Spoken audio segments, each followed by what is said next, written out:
So that's number one, that sense of warning that we find throughout the Bible, throughout Matthew, and even embedded in Matthew chapter 1 and in the genealogy. So that's one side of it all.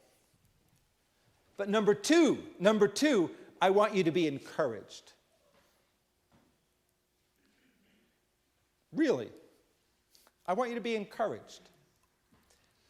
That this is a bizarre account. And my point is that the people whom God has used within his covenant history, and all their foibles and failings and sins and trippings up, if you will, that the sinfulness of God's people, and that he is still working in and through them.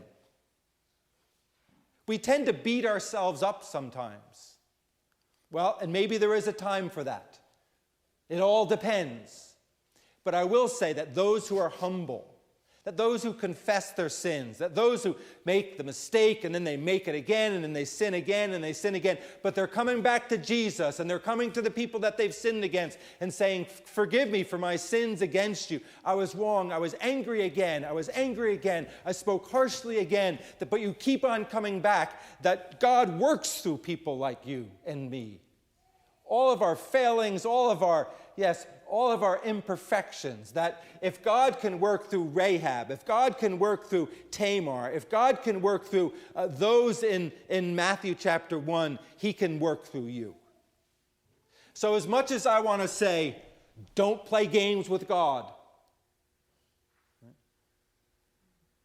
don't manipulate his word, I do want to say and appeal to you that those who are truly humble before the Lord and are willing to confess, no matter what your imperfections may be, no matter what may have happened 5 years ago or even 15 minutes ago or on the way to service, confess it, be right with God, and that there's this sense of, God showing his long suffering. So what did we read in Psalm 32, right? How that he didn't confess and he was burdened. And when he confessed, he was new. You could say that he was new again. So to be mindful of that God works with dolts and outcasts and very, very, very, very, very imperfect people. And may that be your encouragement.